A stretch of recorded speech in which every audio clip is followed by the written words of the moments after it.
जय श्री कृष्ण। आप सभी का हमारे YouTube चैनल पर हार्दिक स्वागत है। आज की इस वीडियो में आप सभी रसपान करेंगे वैशाख मास महात्म्य के 24वें अध्याय की कथा। आइए सुनते हैं। श्रुत देव जी ने कहा, हे राजेंद्र, वैशाख मास की सब पुण्यतिथियों में से शुक्ल पक्ष की द्वादशी सब पापों का नाश करने वाली है। जिन्होंने द्वादशी की सेवा न किया उसके दान, तप, उपवास, व्रत, इष्ट पूर्तियों से क्या लाभ।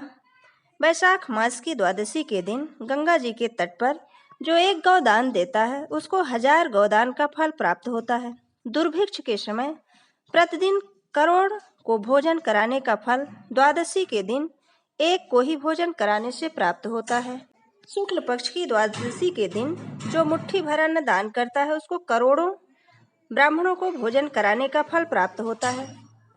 जो द्वादशी के दिन मधु के सहित तिलपात्र दान देता है वह सब बंधनों से विमुक्त होकर विष्णु लोक को प्राप्त होता है। शुक्ल पक्ष की द्वादशी के दिन जो हरि भगवान का जागरण करता है उससे सब देवता प्रसन्न होते हैं और जीता हुआ मुक्ति को प्राप्त होता है। करोड़ों सूर्य ग्रहण में तीर्थ में स्नान करने का जो फल होता है वह फल हरि भगवान के दिन प्रातःकाल स्नान करने से हो जाता है। जो द्वादशी के दिन तुलसी के कोमल पत्तियों से विष्णु भगवान की पूजा करता है वह 7 कुलों का उद्धार करके विष्णु लोक को प्राप्त करता है। वैशाख मास द्वादशी के दिन जो बछवा सहित गाय दान देता है वह करोड़ कुल का उद्धार करके विष्णु लोक का स्वामी होता है। जो वैशाख मास के शुक्ल पक्ष की द्वादशी के दिन विष्णु भगवान को उद्देश्य करके यम, पितर, गुरु तथा देवताओं को दक्षिणा सहित जल भरा घड़ा देता है, दही तथा अन्न देता है, उस पुण्य का फल सुनो।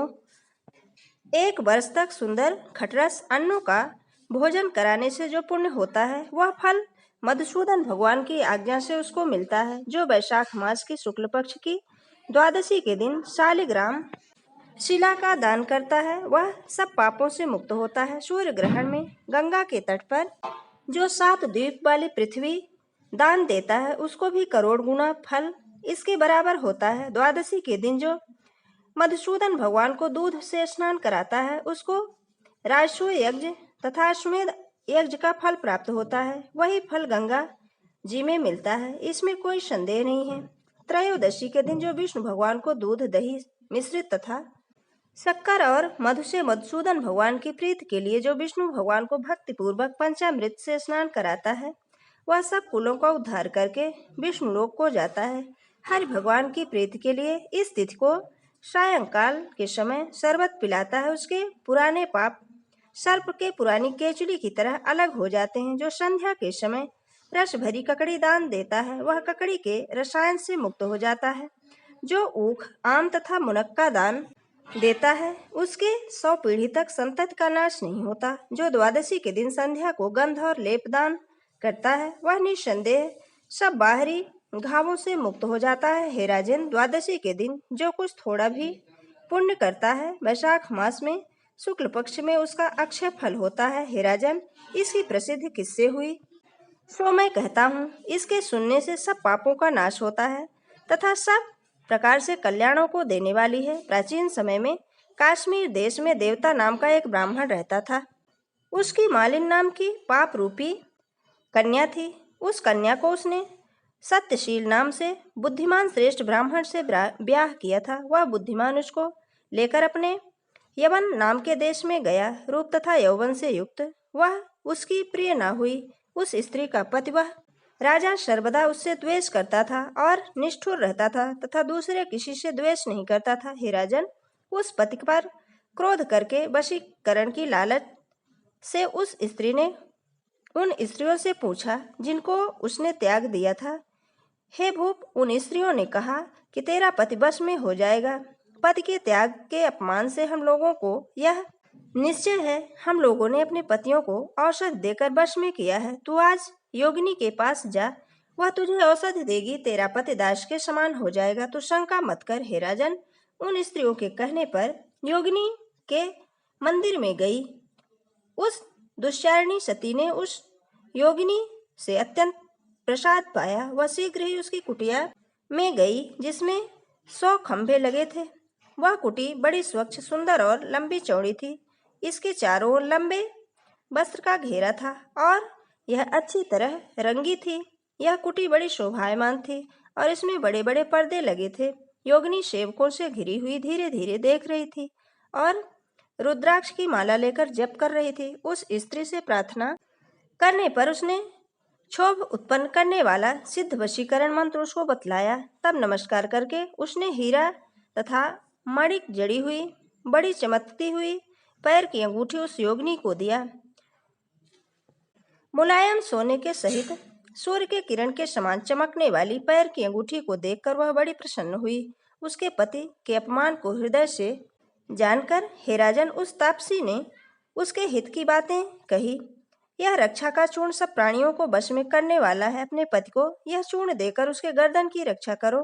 हे सुंदरी, तेरा पति वश में हो जाएगा, दूसरे स्त्री की कामना न करेगा तथा तेरे दुष्ट चरित्रों पर भी कुछ अप्रिय न कहेगा। वह चूर्ण रक्षा को लेकर फिर अपने पति के घर आई। संध्या के समय इस चूर्ण को दूध में मिलाकर उसने पति को दिया।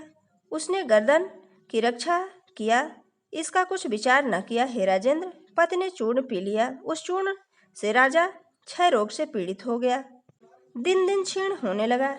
इसके गूढ़ स्थान में बुरा घाव हो गया और भयंकर कृमि पड़ गए। हे राजन, जब कुछ दिनों में पति की ऐसी अवस्था हो गई तो वह दुष्ट चरित्र की छिनार इच्छा अनुसार रमण करने लगी। इंद्रियों से व्याकुल हो जाने तथा तेजहीन हो जाने पर दिन रात चिल्लाते हुए उसके पति ने कहा, हे सुंदरी, मैं तेरा दास हूँ, शरण प्राप्त मुझको बचाओ, मैं दूसरे स्त्री की कामना न करूंगा। राजा की ऐसी चिल्लाहट सुनकर डरी और सोचा कि पति के जीने पर ही मैं आभूषण पहनूंगी। योगिनी के पास जाकर उससे सब वृत्तांत कहा। तब दाह की शांति के लिए दूसरा औषधि दिया। उस औषधि के देने पर उसका पति क्षण भर में आरोग्य हो गया। पहले दिए हुए चूर्ण से उत्पन्न हुआ दाह उससे शांत हो गया।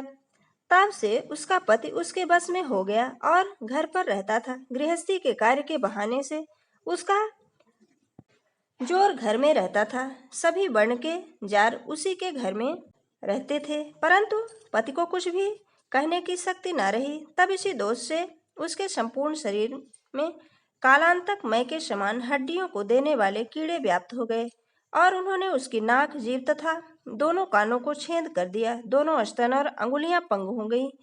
उसके मरने पर वह नरक में जाकर यातना भोगने लगी और 500 युग तक वह तांबे के पात्र में जलती रही और बारंबार वह 100 बार कुत्ते की योनि में उत्पन्न हुई। छोटे छोटे तिनकों के अनेक टुकड़े करके इसी को खाती हुई, बिना आहार के अपने कर्म पर रोती हुई, कान कटी, नाक कटी, सिर में निरंतर कीड़े पड़े, पूंछ कटी, पांव टूटे तथा घर पर पीटी जाती थी।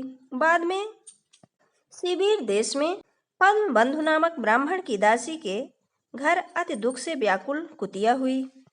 आगे की कथा का वृत्तांत हमारी अगली वीडियो में। जय श्री कृष्ण। धन्यवाद।